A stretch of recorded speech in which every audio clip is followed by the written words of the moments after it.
Have you ever noticed the most weird questions that people ask you when you've lost a child? Or have you noticed the most bizarre things that are said to us as bereaved parents?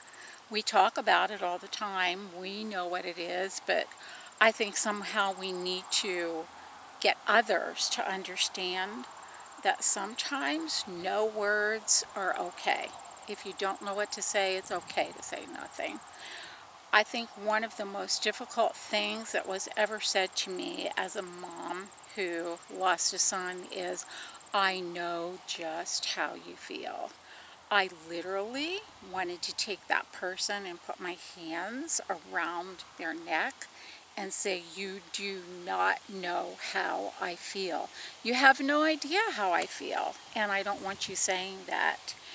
Yet I think people say that with good meaning. They want to help us. They just don't understand that that hurts us by saying that not one person on face of this earth knows how another parent feels when they lose a child. And that's something that we need to be real careful about. We don't want to come off as the expert, so to speak, when child loss has occurred, because none of us knows what the other person is going through. It's far better to go up to a person and give them a hug if they've lost a child, maybe share a tear with them.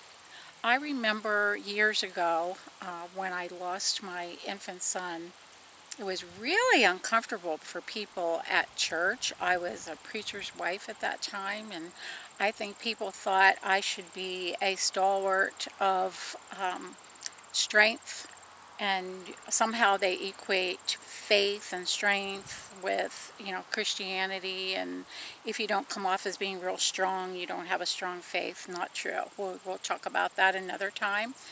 But people didn't know what to say, and so most people just said things like, "Oh, I know just how you feel. I know what you're going through. I lost my grandmother, or I lost my pet, or I lost a cat 20 years ago, so I understand what you're going through."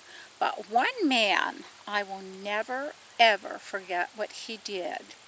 He just came up to me and he put his arms around me and he laid his head kind of on my shoulder, and I could feel the tears dripping from his eyes. He didn't say one word, but he transferred such love to me that I will forever remember that moment of healing that he gave to me. So if you don't know what to say to somebody who's lost a child, don't say anything. Just give them a hug or let them know, just through your eye contact, that you care. That's all we need to know. That's enough. We don't need to be preached a sermon. We don't need to be given all the cliches that are out there. We know those. We already have heard those hundreds of times. We just simply need to know that you care.